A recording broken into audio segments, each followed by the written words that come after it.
Selamat sejahtera hadirin sekalian. Terima kasih kerana meluangkan masa bersama kami pada petang ini. Semoga anda semua berada dalam sihat sejahtera. Kembali lagi kita pada minggu ini dengan sebuah lagi episod di Strata Talk Show. Untuk anda yang baru mengikuti program di Strata Talk Show ini, program ini dibawakan khas oleh The Excel Academy of Real Estate setiap hari Khamis melalui laman rasmi Facebook kami. Dalam program ini, kami akan membincangkan isu dan kes berkaitan pengurusan pembangunan berstrata bersama para jemputan khas yang terdiri daripada profesional industri di Malaysia. Bersama kami pada hari ini ialah Surveyor Syahril Dato' Omar, Pengarah Jabatan Pesuruhjaya Bangunan COB, Majlis Pembedaran Kajang. Dan beliau akan membincangkan topik bertajuk peranan Pesuruhjaya Bangunan terhadap pengurusan aduan skim strata. Jika anda mempunyai sebarang pertanyaan yang ingin diajukan kepada Surveyor Syahril, sila tinggalkan soalan anda di bahagian komen di Facebook dan Surveyor Syahril akan menjawab segala pertanyaan anda di hujung siaran program ini. Tanpa melengahkan masa lagi, saya menjemput Surveyor Syahril untuk memulakan sesi perkongsian pada hari ini. Silakan, Sir. Okay, terima kasih kepada our MC for today. Terima sekali saya sekali lagi lah mengucapkan terima kasih kepada Excel Academy kerana sudi untuk menjemput saya sekali lagi lah untuk berkongsi lah berkaitan dengan isu-isu dalam pengurusan strata. Sebelum saya meneruskan saya punya sesi pada petang ni, saya mengambil kesempatan ini untuk mengucapkan selamat menyambut Ramadan kepada mereka yang beragama Islam, dan saya harap dengan keberkatan pada satu Ramadan ni dapatlah tuan-tuan dan puan-puan yang hadir pada ataupun yang mengikuti live ini ada sedikit manfaat lah berkaitan pengurusan strata ni. Okay. So of course saya first Ramadan ni petang-petang ni biasalah kita mengantuk dan sebagainya, dan berbuka pun ada lagi lebih kurang 4 jam daripada sekarang kan. So saya harap yang mana yang menyertai live ni boleh bear with me sehingga ke akhir lah. Okay. So topik saya pada hari ini juga satu topik yang tidak larilah daripada skim strata ni, iaitu dan satu perkara yang saya rasa sering menjadi apa orang kata yang kira kalau kami di COB ni aduan ni macam ibarat kami punya bread and butter lah, kita punya main core business dalam COB punya services perkhidmatan COB ni kepada awam lah. Okay. Mungkin daripada hari ini kita akan tengok aduan macam mana sebenarnya apa peranan COB, sebab mungkin saya berdasarkan pengalaman saya masih ramai yang gagal memahami konteks macam apa peranan COB dalam pengurusan aduan. So that's why tujuan saya pada hari ini, kenapa saya wujudkan ataupun kenapa saya cadangkan tajuk ini adalah untuk clarify kepada pada komuniti, clarify kepada public lah berkaitan peranan Pesuruhjaya Bangunan atau peranan COB dalam pengurusan aduan lah. Okay. Saya rasa perkara ini mungkin very common di kalangan JMBMC players. Mungkin pihak JMB pun boleh ada benefit lah daripada topik kita pada hari ini. Okay. So sebelum kita pergi dengan lebih lanjut, kita kena faham dululah peranan COB. Okay. Di mana COB ni kami ni perusahaan bangunan ni yang dilantik di kalangan mostly di Malaysia ni yang berada dalam COB ni adalah mereka yang ada background of property management, iaitu kita ada penolong pegawai penilaian, macam saya pegawai penilaian so mereka ni kena faham dulu siapa yang berada di belakang perusahaan bangunan ni. Okay. So kita juga ada accountant, kita juga ada penolong accountant, kita juga ada penolong pegawai takbir lah, yang di mana pelbagai lah tugas dan fungsi kami dalam sebuah jabatan pesuruhjaya bangunan. Okay. Dan kita peranan fungsi Pusruhi bangunan ni juga, mereka yang bekerja ataupun mereka yang ada dalam pusruhi bangunan ni mendapat gazette atau mendapat perwataan di bawah Seksyen 4 ataupun strata, okey, di mana seksyen ini dia bukan memberi kuasa sebenarnya, tapi dia memberi macam ibarat macam melantik lah satu lantikan pusat bangunan tu, yang mana pusat bangunan akan terdiri daripada mereka-mereka yang dilantik oleh di bawah state. Okay, so normally di dalam pusat bangunan ni yang paling atas atau yang paling, yang kalau kita kata pusat bangunan siapa? Okay, saya bukan pusat bangunan. Saya Syarif Omar bukan pusat bangunan. Tetapi saya di dalam Jabatan Negara ni saya timbalan pusat bangunan. Pusat bangunan sebenarnya praktisnya untuk di satu Malaysia ni dia di pusat bangunan ni adalah yang dipertua majlis pihak berkuasa tempatan tu ataupun Datuk Bandar. Okey, so selalunya paling atas ni di kita punya YDP dan juga kita punya Datuk Bandar adalah pusat bangunan. Okey, so jadi macam saya diamanahkan untuk head, saya bertindak sebagai timbalan pusat bangunan. Itu mengikut gazet di bawah Seksyen 4 lah. Okey, so di mana kat sini pusat bangunan akan memberi kuasa ataupun menurunkan kuasa pentadbiran, pengurusan dan sebagainya kepada yang head lah, yang mana ketua unit ataupun pengarah ataupun apa-apa designation yang diberikan oleh pihak berkuasa tempatan itu sendiri. Okey, dan COB kalau kita lihat dalam slide yang mana yang saya sertakan di sini, COB ini berperanan untuk memastikan badan pengurusan serta pihak yang terlibat di dalam satu skim pemajuan berserata menjalankan kewajipan seperti mana yang diperuntukkan oleh Akta 757. Alright. COB juga berperanan mengambil tindakan undang-undang kepada badan pengurusan serta pihak yang terlibat dalam satu skim pemajuan berserata yang gagal menjalankan kewajipan seperti mana yang diperuntukkan oleh Akta 757. So di sini ada dua main function lah. Okey, ada dua main function di mana yang pertama adalah untuk memastikan management daripada segi badan pengurusan masa, jamin management body ataupun management corporation menjalankan kewajipan dia. So kita sebelum ini dalam topik yang sebelum ini mungkin kita dah tahu peranan, kuasa dan tanggungjawab. Saya rasa my previous ceramah saya yang berkenaan dengan peranan JMMC tu ada saya mention kuasa dan juga peranan pengurusan di bawah Akta 757. So bila dekat sini peranan COB ni adalah memastikan JMMC ni, maksudnya kalau dalam kata lain membuat kerja lah ataupun dia menjalankan tanggungjawab dia. Okay.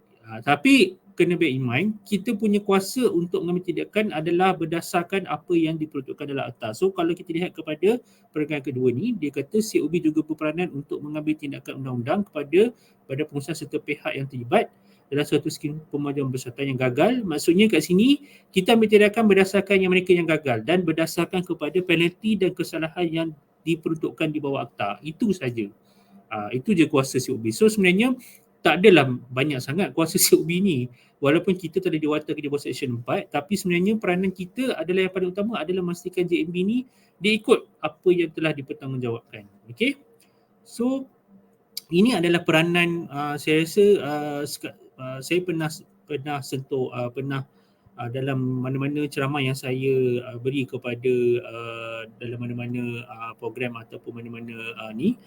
Ini adalah fungsi yang standard lah untuk COB di seluruh Malaysia, di mana yang paling utama adalah memastikan pemaju mengadakan mesyuarat agung. Ini saya rasa mungkin tuan-tuan dan puan dah faham. Praktikan ejen pengurusan, ini pun sama. Memastikan pemaju JMMC ejen pengurusan menyerahkan akaun beraudit. Okey, menguruskan aduan. So kita tengok kat sini lah, dia ada kat sini dimension menguruskan aduan berkenaan isu penyelenggaraan dan pengurusan harta bersama. Okey, dan lain-lain tu saya rasa saya tak nak go through lah sebab kita punya topik adalah berkenaan aduan. Tapi konteks ni kat sini bila dia kata menguruskan aduan berkenaan isu penyelenggaraan dan pengurusan harta bersama, apakah apa tanggungjawab COB kat sini? So kita nak go into detail lah. Okey, dia sebenarnya tidak ada garis panduan yang khusus ialah kepada COB, tetapi dia bergantung kepada macam mana COB itu sendiri nak handle lah. Okey. So antara pihak yang selalu berurusan dengan COB, of course pemaju, okey, badan pengurusan bersama, pemandangan pengurusan tempoh permulaan, okey, pemandangan pengurusan dan juga ejen pengurusan lah. Yang paling utama adalah pembeli dan pemilik. So kita pun kita memang akan berurusan dengan mereka-mereka yang inilah, okey. Alright. So masalah saya nak go sebelum kita pergi kepada ni, kita tengok daripada segi masalah-masalah yang cabaran yang dihadapi oleh COB. Okey. Memang kalau ikutkan di COB ni macam saya katakan tadi, kita aduan ni sebenarnya kalau di COB ni saya tak sure di negeri lain, tapi di Selangor ni aduan isu aduan adalah kita punya core business lah, benda perkara yang perlu diberi perhatian. Okey.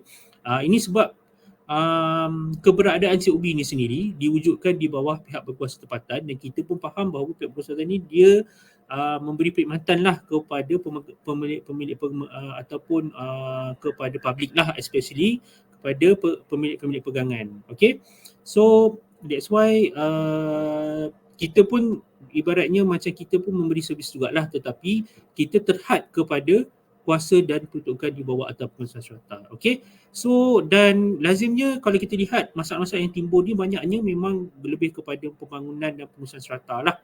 Okay, dan of course bila lihat kita bercerita tentang masalah aduan yang ditimbulkan ni, aduannya pun boleh kata dalam pelbagai bentuk. Okay, pelbagai bentuk, pelbagai pengadunya pun ada pelbagai karakter.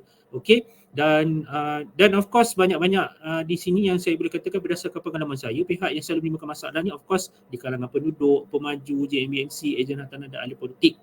Okay, so of course berdasarkan pengalaman saya juga dah categorizekan aduan-aduan yang apa masalah dan cabaran yang selalu COB. Of course benda ni berdasarkan kepada aduan-aduan yang kami terima lah.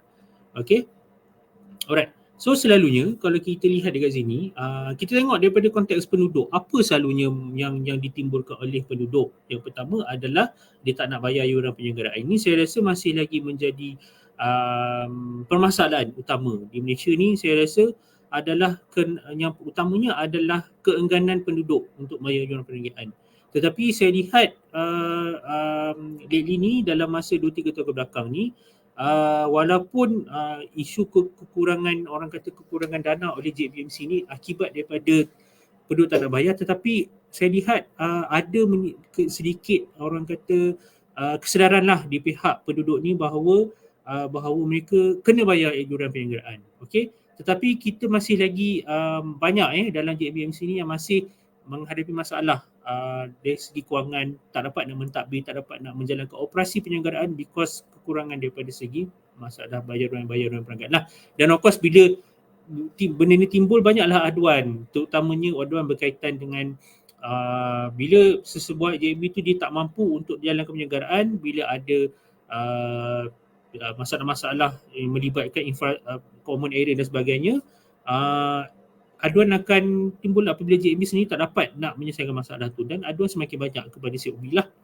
Okey, cuma nanti saya akan explain juga kekangan COB apabila kita menerima aduan-aduan macam ni. Okey, yang kedua adalah tidak mahu patuh undang-undang. Okey, berkaitan terutamanya berkaitan renovation lah, yang ni saya pernah sebut sebelum ini. Dan juga isu kebocoran atas tingkat. Ini pun kebocoran atas tingkat ni merupakan antara highest komplain yang kami terima di COB. Alright. Dan yang keempat adalah tak mahu bekerjasama dengan selain mencari sara orang lain lah. Okay, sara JMB. Ini pun saya rasa motor attitude lah, attitude of people. Dan yang paling ni utama adalah hidup dalam comfort zone. Sering mahu subsidi. Bila comfort zone ni contoh macam dia memberi impact daripada sudut contoh macam dia sudut pengurusan tu sendiri. So jadi ini antara masalah-masalah. Saya rasa mungkin ada banyak lagi masalah-masalah, tapi ini yang saya boleh simplify dan boleh explain lah kepada viewers kita pada hari ini. Okey, yang kedua adalah masalah yang ditimbulkan oleh JMBMC. Okey, yang paling utama adalah tidak faham. Okey, that's why bila dia tidak faham, dia berjalankan benda-benda yang membelakangkan akta. Aduan of course akan first sampai dulu kepada COB. Ini memang yang paling inilah. Okey, yang kedua adalah menggubal peraturan yang berlawanan daripada akta. Okey, okey, So maksudnya dekat sini aduan JMB itu sendiri dia buat undang-undang yang sewenang-wenangnya lah, dia tidak ikut kepada perlembagaan, dia melanggar, maksudnya mewujudkan undang-undang yang menyusahkan penduduk. Okay. So itu yang selalu yang berlaku lah. Yang ketiga adalah masalah kewangan. Saya explain macam kita tengok tadi, bila penduduk enggan, wujud masalah kewangan lah kepada JMMC, dan of course yang ini akan menyebabkan aduan-aduan akan bertambah dalam JMMC. Alright. Yang keempat adalah menyalahgunakan kuasa yang diberi. Okay, ini pun tak banyak, tapi adalah certain things yang kita lihat daripada COB ni. Apabila kita terima aduan, macam contoh macam contohlah daripada sudut perolehan dalam JMBMC itu tidak mengikut tidak mengikut garis panduan yang betul. Okey, chairman simply daripada segi perbelanjaan dia belanjakan tanpa ada keluasan bajet dalam JMB. Ini yang berlaku lah. Alright. Yang terakhir sekali, tidak efektif dan menyelesaikan masalah dalam perusahaan JMB. Of course, yang ini pun sama. Yang ini pun banyak jugalah, di mana in the end dia pass balik benda ni kepada COB. Dia pass pattern bila ada penduduk ada masalah. Contoh yang paling utama adalah kebocoran antar tingkat tadilah. Sepatutnya dia kena bertindak sebagai facilitate kedua-dua unit yang menghadapi masalah kebocoran tadi, tapi tidak, dia ambil tindakan okey, keluarkan borang dan pass pada COB. So ini juga yang selalu berlaku dalam JMB lah. Alright. So jadi ini adalah masalah yang selalu ditimbulkan oleh JMBMC lah. Alright. So yang daripada sudut pemaju pula, of course kita lihat apabila masalah ini ditimbulkan, dia meningkatkan juga aduan kepada COB. Alright. Yang paling utama adalah membangunkan skim serata yang tidak ikut spesifikasi, okey, tidak menubuhkan ekor penyelenggaraan dan tidak patuh arahan. Okey, ini pun sama juga.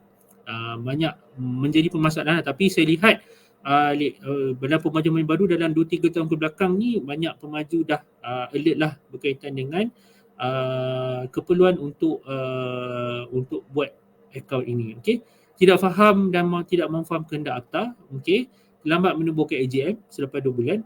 Okey, tidak mahu membuat deposit kecacatan bersama. Tidak mahu menyempurnakan penyerahan di bawah Seksyen 15 atau 57, dan juga muflis lah, liquidation dan sebagainya. Alright. So ini adalah masalah-masalah yang menjadi permasalahan daripada COB apabila pihak pemaju ni dia tidak dia menimbulkan masalah lah dalam skim serata tersebut. Alright. So kita kena lihat juga kategori aduan-aduan di bawah COB. So this is where we stand now lah. Okay. So sebenarnya di bawah COB ni kategori aduan adalah di bawah kita ada kita dah kategoriskan. Yang pertama adalah mesyuarat pemilihan. Ini berkaitan dengan masalah-masalah AGM lah. Dan selalunya yang ini jarang kita akan selalu terima aduan ni apabila berlaku AGM. Alright. So dan kedua adalah pentadbiran dan pengurusan.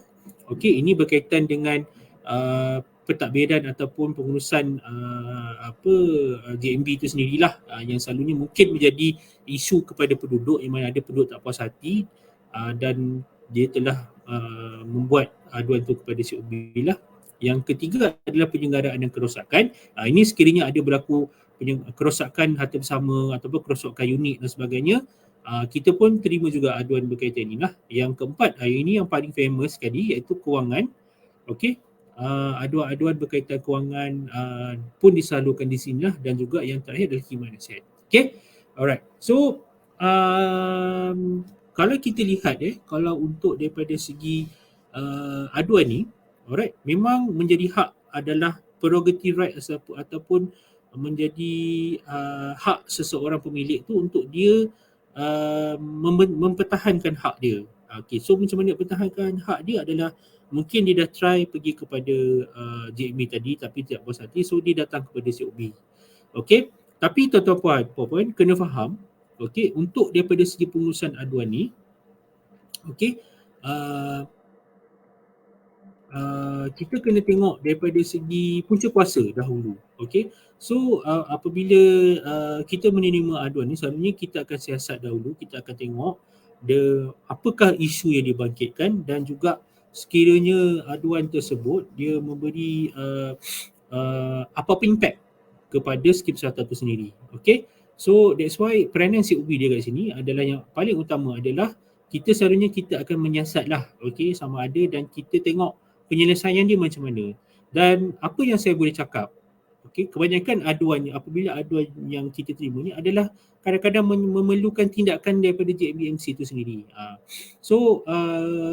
Di pihak COB ni kita dah clear bulan sudah masuk, tapi bila kita nak contoh macam AJM tadi, so bila AJM tadi kita kena tengok apa sebenarnya dia bawa, adakah impact aduan tadi menyebabkan AJM dia kena null and void. So kita kena tengok daripada sudut tu lah, dan yang paling utama adalah kita perlu dapatkan maklumat daripada JMB. Alright. So kalau kita tengok tadi macam contoh pentadbiran pengurusan penjagaan kerosakan ni, kebanyakannya memang memerlukan tindakan daripada pihak JMB itu sendiri. Terutamanya macam contoh tadi kebocoran antartingkat lah. Okey, sebab kita di COB ni kita hanya boleh advise, tapi kita tak boleh nak menyelesaikan benda tu 100%. So kita kena tengok limitation di bawah akta tu sendiri, sebab di bawah, kalau untuk kebocoran antartingkat dia sebenarnya penyelesaian dia sebagaimana mungkin yang sebelum ni pernah diutarakan oleh kawan-kawan COB saya ataupun mana-mana practitioners yang dah mention, dia sebenarnya untuk pembaikan bagi kebocoran antartingkat ni adalah unit atas ataupun apa-apa punca yang dibuat tu. So kebanyakan mereka tak faham, bila dia tengok bila tak boleh selesai, dia expect COB tu settle. COB ni kita mungkin you kena faham di skim serata di bawah COB ni, kadang-kadang di dalam sebuah COB tu beribu-ribu skim untuk kita nak explain. So kalau satu yang kita nak kena layan, nak kena mediate, nak kena ni, dia benda tu memberi you kena faham kita punya limitation juga dekat COB. So apa yang selalu kita buat adalah, of course, bila melibatkan kerosakan penyelenggaraan ataupun kerosakan sama lampu terbakar dan sebagainya, memang tindakan yang boleh dibuat adalah kita akan forward kepada JMBMC itu untuk ambil tindakan. Okay, so itu adalah berkaitan dengan macam mana COB ni buat lah. So jadi kalau kita lihat kat sini, kaedah penyelesaian yang selalu yang COB show kita, yang selalu tindak proses ataupun prosedur yang selalu diambil COB, yang pertama adalah khidmat nasihat. Okay, so macam kita lihat tadi, kalau aduan tu berkaitan yang memohon khidmat nasihat daripada COB, consultation dan sebagainya, kita akan cuba memberi khidmat nasihat berdasarkan peruntukan akta kita. So kita tak akan advise beyond daripada akta, ataupun kita tak akan advise dia ambil tindakan yang tidak berlandaskan kepada peruntukan akta lah. Okay, dan sekiranya ada COB yang advise beyond dia tu, saya rasa benda tu agak dia dah contradict lah dengan fungsi dia. Okay, alright. So macam saya katakan tadi, bila kita terima aduan tadi, kita akan tengok, kita akan menjalankan siasatan daripada segi lawatan tapak, mendapatkan maklum balas JMBMC dan sebagainya lah. Okay, dan siasatan ni kadang-kadang mengambil masa, sebab kadang-kadang bila kita juga ada terima aduan daripada public. Macam contoh dia hantar hari ni 23 hari bulan, 24 dia dah tanya, okey, apa saya punya dia dah update dah, bila nak selesaikan aduan saya. Tak boleh lah macam tu kan. So you kena faham apabila you buat aduan kepada COB, COB akan ambil tindakan menjalankan siasatan dahulu. Okay, so kita akan tengok yang paling utama bila kita dapat aduan ni, first comes first, firstnya adalah kita akan hantar maklum balas kepada JMBMC. Dan sekiranya macam aduan tadi, kalau sekiranya aduan tadi berkaitan dengan kerosakan yang perlu dibaiki, kita akan terus minta tindakan daripada JMBMC itu sendiri. Alright. So yang kedua adalah penguatkuasaan undang-undang di bawah Akta 757 lah. Okey, yang ini sekiranya kalau daripada aduan tadi kita tengok, bila kita tengok kita buat siasatan, kita dah pergi ke tapak dan sebagainya, ada pelanggaran di bawah kesalahan di bawah Akta 757, dan COB selalunya kita akan tengok tindakan sama ada kita nak pergi buka kertas siasatan dan pendakwaan. Jadi kena faham penguatkuasaan di peringkat COB ni sebenarnya adalah melibatkan kertas siasatan dan pendakwaan, dan you kena faham limitation di COB itu sendiri untuk yang konteks pendakwaan ni lah. Okey, di mana pendakwaan ni dia bertakluk kepada apa orang kata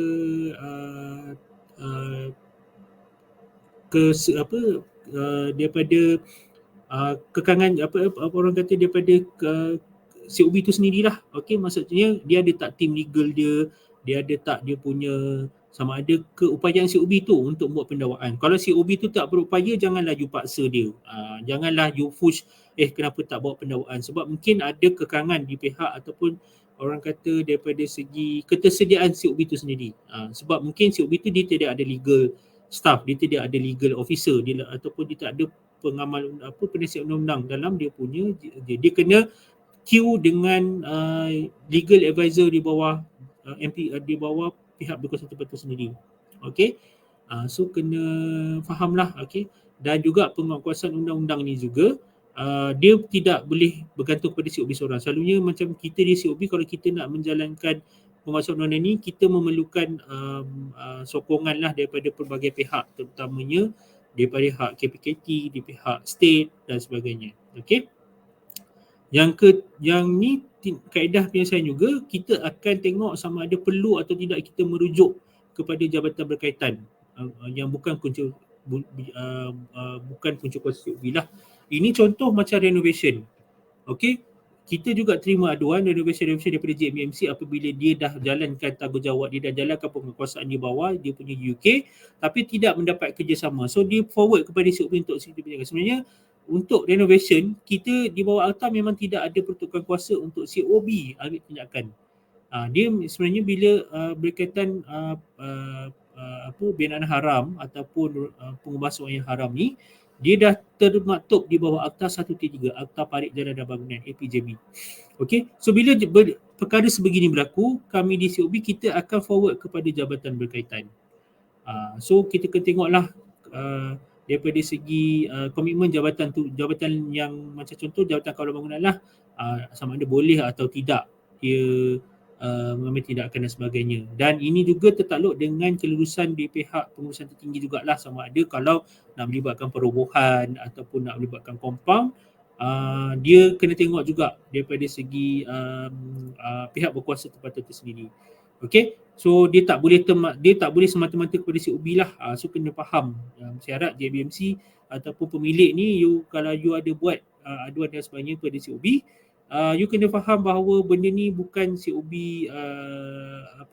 bukan kuasa COB untuk datang merobohkan. Janganlah you tuduh kata COB tidur ke, COB ni makan duit haram ke apa ke, janganlah begitu ya. Okey.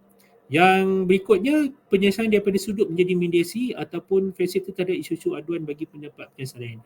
Ini dalam kes kalau sekiranya ada keperluan, maksudnya kita tengok, tapi tidak semua ya. Tidak semua kes lah.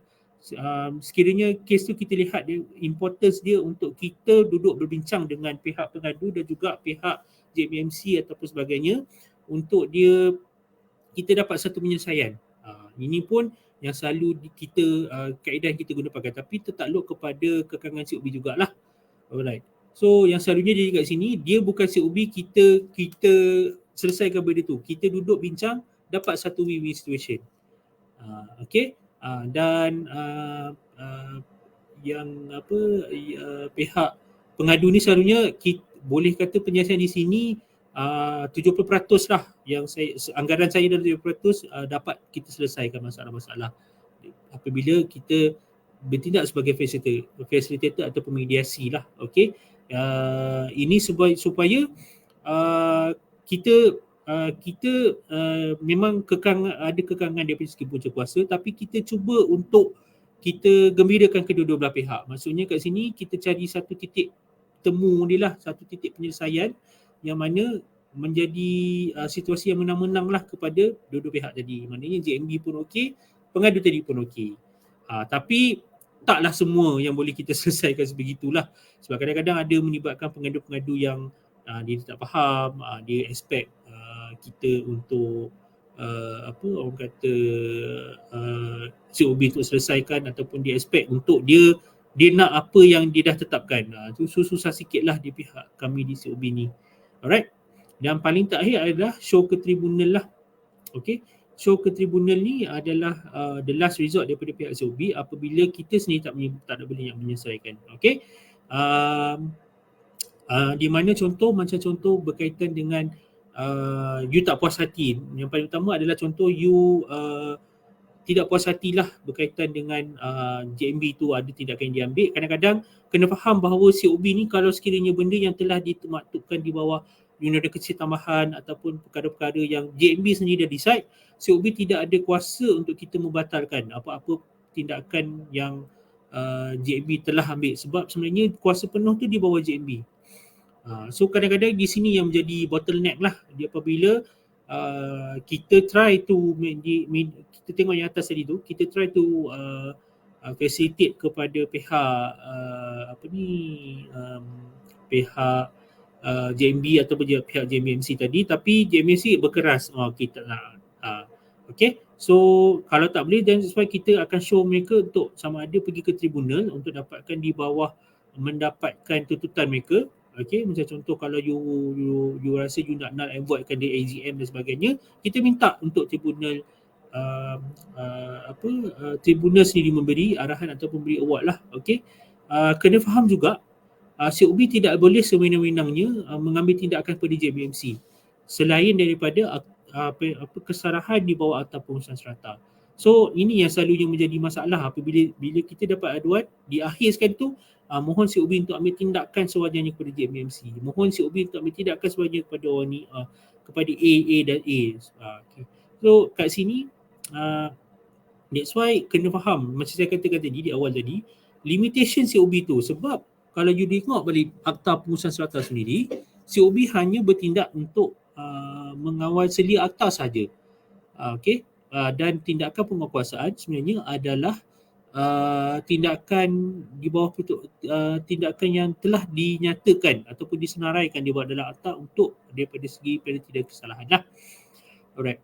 So that's why saya mengambil kesempatan ni, saya nak minta kalau sekiranya ada di kalangan ni ada strata order dan sebagainya, sebelum you nak buat satu aduan, you kena rujuk, you kena faham kuasa dan limitation pihak COB itu sendirilah. Okay.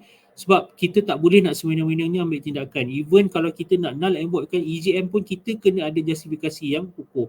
Sebab contoh bila kita mendapat aduan berkaitan dengan AGM, dia tak puas hati dan dia minta COB null and void. So COB sebenarnya bila kita nak membatalkan yang melibatkan contoh pengesahan jawatan kuasa dan sebagainya, kita kena tengok kalau sekiranya kita nak arahkan EGM, kita kena ada satu justifikasi undang-undang yang kukuh. Maksudnya memang peruntukan COB sendiri untuk arahkan EGM di bawah Perenggan 11 jadual kedua, tetapi bukan semua benda yang kita boleh ambil tindakan lah. Okay, maksudnya agak dia kat sini bila COB mengarahkan EGM tu, dia memang satu tindakan yang sangat berat lah kepada JMBMC itu sendiri. Okay, so that's why pihak JMBMC dan juga pihak pengadu tadi kena faham lah, dan yang paling utama bila you know your rights, you have to know your limitation also. Okay. So itu berkaitan dengan aduan lah. Sama juga untuk aduan berkaitan yang tadi, kalau kita lihat aduan berkaitan kewangan. Okay. Dan kebanyakan aduan yang masuk kepada COB ni, dia aduan-aduan berkaitan aduan-aduan berkaitan penyelewengan, mungkin tak puas hati dengan audited account, mungkin tak puas hati mungkin didapati ada penyalahgunaan sumber kewangan JMBMC, ada penggunaan duit account kepada benda tak sepatutnya. Tapi kena faham penalti untuk kewangan, untuk isu kewangan, financial issues dalam akta hanya untuk sekiranya JMBMC pemaju tidak audit account sahaja. So banyak yang tak faham bila dia dilihat penyelewengan. Contohnya baru-baru ni saya ada penerima aduan mohon untuk COB arahkan pemberhentian penggunaan wang. Sebenarnya bila JMB dah guna wang untuk sesebuah projek, dah tak ada kuasa COB kat situ. Itu adalah risiko JMB itu sendiri, dia dah ambil tindakan. Dan sebenarnya penduduk tadi kalau dia dapati ada penyalahgunaan daripada sudut kewangan, bajet dan sebagainya, dia sendiri boleh membuat tuntutan kepada tribunal ataupun court, dapatkan mahkamah tadi dapat arahan mahkamah untuk tindakan selanjutnya lah. Kan COB kat sini, kalau you report kepada COB, dan apa yang kita boleh buat adalah kita akan siasat dan kita advise kepada JMBMC tu, you ikut benda yang sepatutnya. Kalau memang ada nature of maksudnya kat situ ada kesalahan, maksudnya ada macam contoh duit tu telah ada penyelewengan, kita advise dia untuk dipulangkan duit tu, dan kita advise juga pengadu tadi, you bawa kepada SPRM kalau you ada bukti, bawa kepada SPRM ataupun buat tuntutan yang sewajarnya supaya you dapat pembelaan. Okey, bukan dekat sini bermaksud COB tidak mahu membantu komuniti serata ni bila ada berlaku kes macam ni, tapi kena faham kekangan kami sebab punca kuasa tidak memberi kuasa untuk kami ambil tindakan untuk penyelewengan. So dia big question mark kat sini lah. Okay, dan selalunya kita tidak ada kepakaran lah untuk kita nak buat audit ataupun kita nak buat forensik audit dan sebagainya lah. Tapi pihak JMB ataupun pihak audit ni boleh melantik audit untuk buat audit forensik audit dan sebagainya. Alright, so dan saya sebenarnya agak risau jugalah apabila kita tidak ada kuasa daripada sudut penyelewengan, kita takut benda ni disalahguna. Banyak kes isu penyalahgunakan JMBMC menggunakan dana di bawah maintenance fees ni tidak mengikut kepada aturan, tapi kami our hands are tied. Kita tak boleh nak ambil tindakan dekat sini lah. So saya agak risaulah, takut sekiranya berleluasalah penyalahgunaan daripada sudut kewangan dalam JMBMC ni. Okay, cuma kita boleh berdoa lah supaya tidak ada lah, maksudnya kat sini mana-mana mereka jadi JMBMC ni dia adalah orang yang berintegriti, sebab kita pun di COB di bawah ni kita ada integrity pact yang mana JMBMC perlu tanda tangan. Okay, alright, so itu untuk berkaitan punca kuasa lah. Dan macam saya katakan tadi, apa-apa tindakan penyelesaian di bawah COB ni adalah kita cuba untuk dapatkan penyelesaian yang win-win situation. Mana pengadu tadi pun dapat selesaikan masalah dia, dan juga JMBMC pun tidak terbeban dengan penyelesaian tersebut. Okay, dan otherwise saya kalau tak boleh di peringkat ni, kita akan show pergi you ambil tindakan undang-undang dan sebagainya lah. Okay, alright, so itu berkaitan dengan kaedah penyelesaian lah. Okay, so okay, dah conclusion. Alright, of course yang paling utama adalah komitmen dan kerjasama daripada semua pemilik bagi bagi memastikan kehidupan komuniti serata yang harmoni dan lestari lah. Alright, dan COB dan PBT ni sebenarnya kita lebih kepada kita jadi pakar rujuk ataupun reference lah kepada JMBMC ni berkaitan pengurusan dan penyelenggaraan.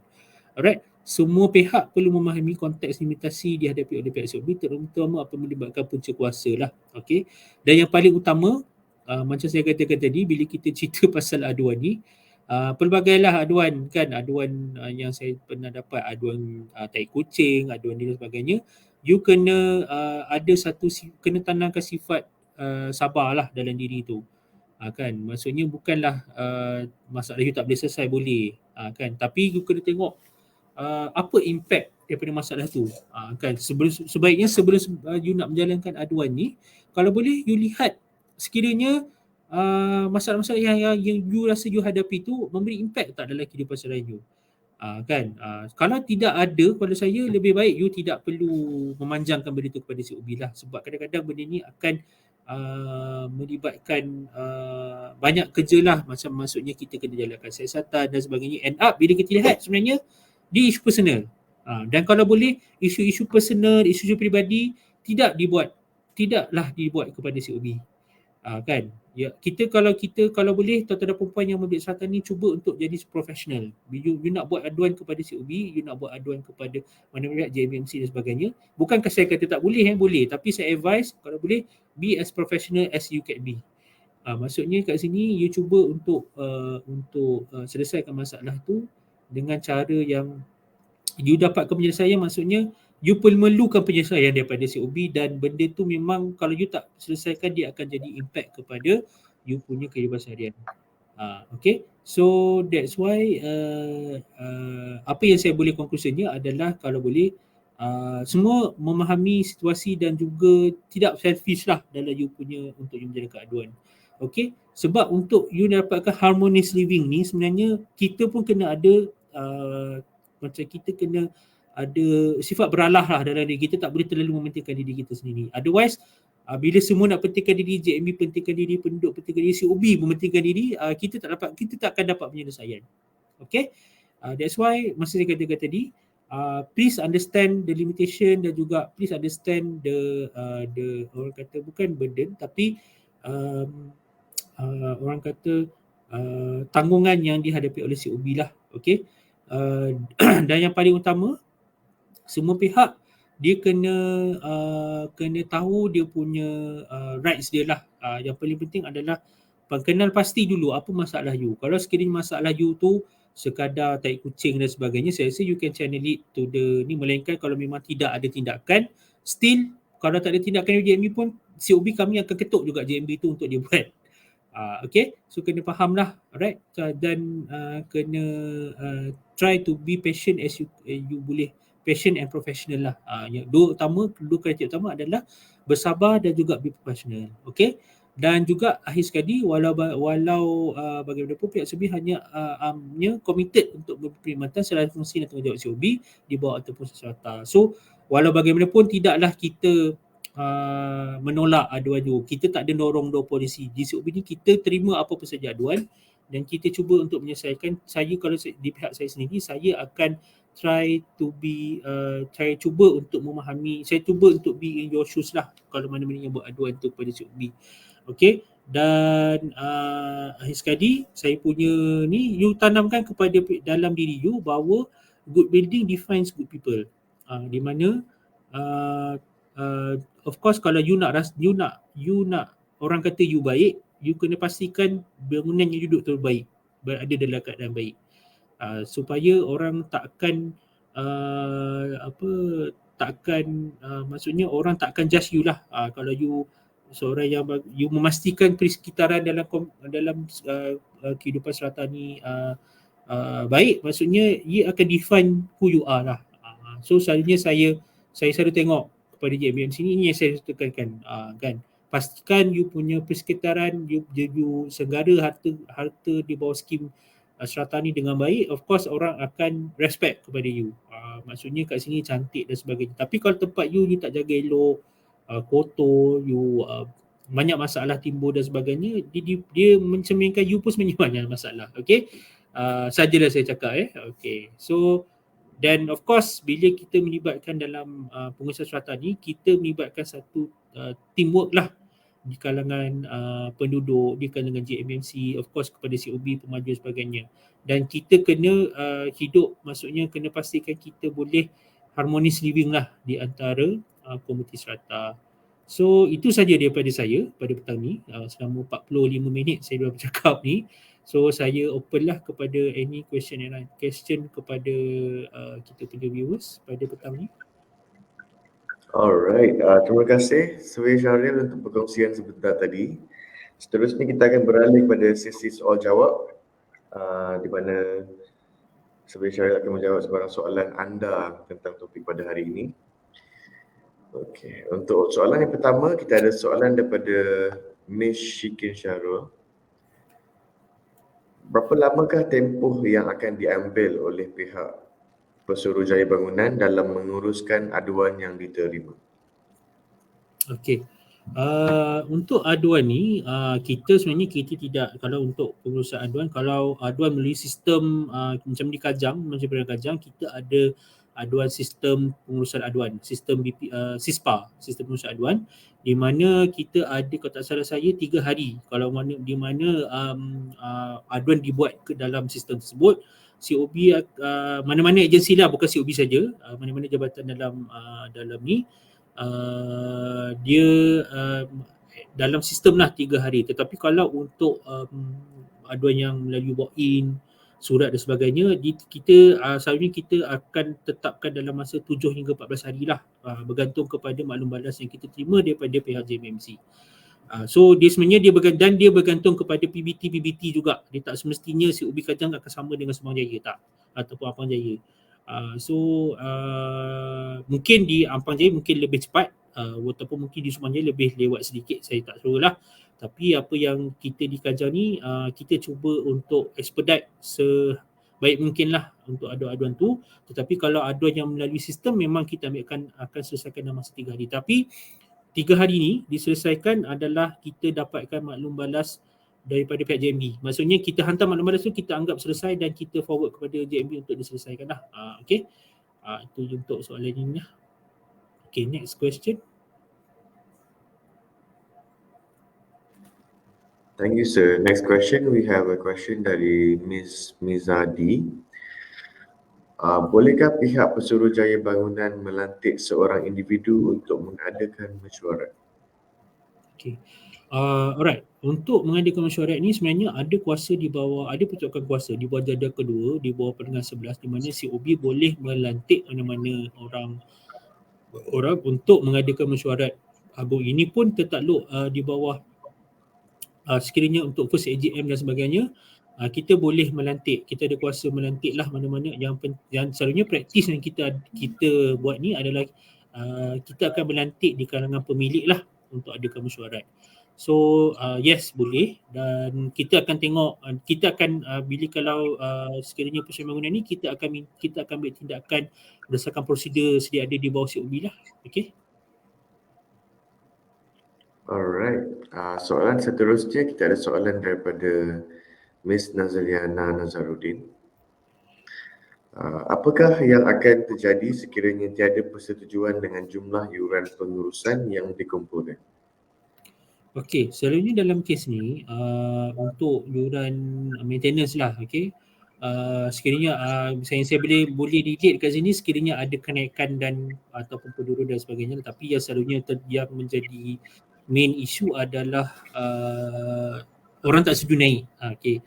So selalunya kita faham juga kekangan di pihak JMB tu, kadang-kadang mungkin dia nak naikkan charge penyelenggaraan tu because of, yelah sekarang ni bila kita cerita tentang kenaikan kos semua dah naik, bahan mentah dah naik, okey, semua barang dah naik lah, okey, kita ada inflation kat sini. So apa yang COB boleh advise kepada JMB lah, okey, cuba untuk berbincang. Mungkin di kalangan penduduk ni kita kena tengok juga kenapa dia tak nak naik tu. Okey. So dan sekiranya tidak boleh naik, then you kena pastikan yang paling utama adalah pengurusan tu sendirilah. Tapi walau bagaimanapun, of course benda ni sebab dia memerlukan resolusi dalam AGM tu. So kalau AGM tak bersetuju, dan mungkin pihak JMB you kena cuba mencari alternatif, sama ada you boleh you boleh kurang maintain dengan kadar sedia ada, tapi kalau tak boleh juga, that's why peranan JMBMC itu adalah untuk memahamkan penduduk kenapa jumlah yuran tadi kena dinaikkan.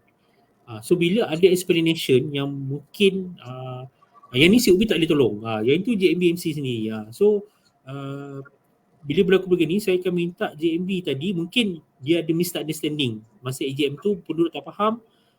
Tapi kalau penduduk faham, saya rasa tak ada masalah sebenarnya kalau untuk dapatkan persetujuan. So yang ni memang very saya rasa subjektif sikit, dia bergantung kepada penerimaan penduduk kan. Tapi kalau sekiranya tiada persetujuan, there's nothing that you can do lah, melainkan kalau you cuba memujuk penduduk dan sebagainya, at least dapatkan majoriti untuk you naikkan. Itu je lah. Alright. Next question. Alright. Thank you, sir. I think saya rasa itu last question for today. Okay. So kini kita pun telah sampai ke penghujung rancangan Bual Bicara ini.